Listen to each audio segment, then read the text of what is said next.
after his concerts, and at one of these events, one of the audience members asked him, "What is your favorite Seinfeld episode?" And he said with a smile, "I get this question a lot." Then he said something very profound. He said, "What's your favorite breath?" "It's the one you're taking right now, and the next one, because it helps you keep alive." Wow. Living for the moment. A week ago, I was driving on I-40, heading west to a Christian Legal Society meeting in Cary, and I was pushing the speed limit, and I was doing one of these. I'm serious, I was doing like this. And then it hit me, what the heck am I doing? I could kill somebody, could kill myself. I could just see the newspaper now. Raleigh resident Joseph Warren Kniskern was found dead on the expressway after taking out 50 other people, and he was checking his email. Nothing else in my life would have mattered at that moment. And you know, as I was driving on I-40 West at that moment, guess what happened? A hearse pulled up right next to me. You know what I thought? No, it wasn't one. What is someone in a hearse in a hurry? It was, this is a sign. This is a wake-up call to make the most of every moment. Have you ever seen a family member die? Have you ever been with them at that last moment of life? It happened with a friend of mine, Judy. I had met Judy in 1968, summer of 1968, at the American Palace in Rome. And we had become great friends. Wonderful woman. She was a woman I fell in love with, actually. I desperately wanted to marry her. But she ended up marrying another man, John, who was a much better person for her than I was. But Judy had lung cancer that she found out several years ago. It was a very unusual type of cancer. She never smoked. It was because she had too much estrogen in her body that caused it. And she went through various trial programs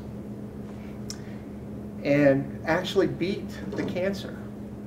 But then it morphed and became small cell carcinoma. And if you know anything about cancer, that's very frequently a death sentence. So her sister Jo called me about a week ago, right after the incident on I-40, and told me about what happened in her last moments. There she was, out on the bed in the hospital, calm, sleeping, unconscious really. And there was some unfinished business with their family. Her sister Jo wanted desperately to talk to her. And even asked the doctor and the nurse there, is she ever going to wake up? No. Her husband, John, said, it's too late. She's on her way to meet God. Her mother and father were there, and you know there's nothing worse than a parent watching their child die. And her mother said, I can't stay here for this. I got to take a break. And they started to move toward the door. And the nurse said, oh, no, no, no. You don't want to leave now. Why? Because she's going to be gone in about 2 minutes. How could you possibly know she's going to be gone in 2 minutes? He says, look at the heart monitor. Boop, boop, boop. It was starting to slow down. And her breathing was slowing down.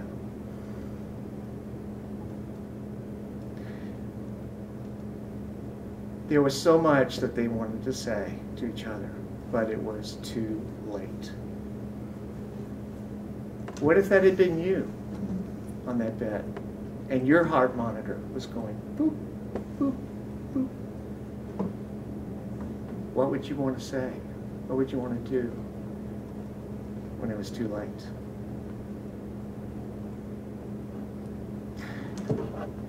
minute later, sure enough, she started slowing down breathing until she just stopped. And there was a gurgle in her throat. And the heart monitor flatlined. And she stepped into eternity. Joe said that her body just turned white as a sheet at that moment. And she was gone. Life over. Much sooner than what she expected. But Judy left a legacy. She was an attorney with a medical background, and as a result of having the cancer, she was instrumental in changing the pharmaceutical industry and advancing new cancer treatment drugs. She talked to cancer people about surviving and was profoundly involved with the Leahy Clinic in Boston in helping to change the lives and the mindsets of a lot of people facing cancer. She left a legacy. She changed the world. This Christmas, I was down in Miami, and I met a friend of mine that I had been in Sunday school with many years ago, as little kids. We had lost touch with each other, and it was great to catch up with her. Her name's Angela Miller.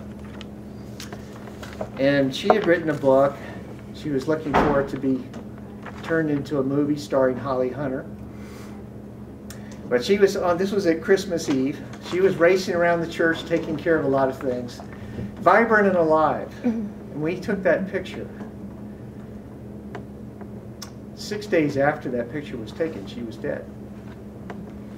A series of heart attacks. When they checked her body, they found that she had terminal cancer as well. She was a dead woman at that point. She didn't know that she was going to be dead 6 days later. But she also left a legacy. She wrote a book called All American Angel about her struggles with drug abuse and alcohol. She almost died.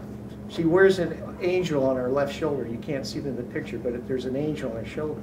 That's why she called her book All American Angel. And that book is in schools across South Florida today to help encourage other people to stop drugs, stop alcohol, and get their lives right with God. I wanted to share with you the story briefly of Brooke Gronkowski. She was a 14-year-old girl in love with Jesus. In junior high, she started a Bible study on her campus, and she used babysitting money to buy Bibles. And she had a lot of Bibles. Youth pastors were bringing Bibles into her garage. When she was 12 years old, she wrote this: "Since I have my life before me," by Brooke Gronkowski, "I'll live my life to the fullest. I'll be happy. I'll brighten up. I will be more joyful than I have ever been. I will be kind to others. I will loosen up. I will tell others about Christ. I will go on adventures and change the world.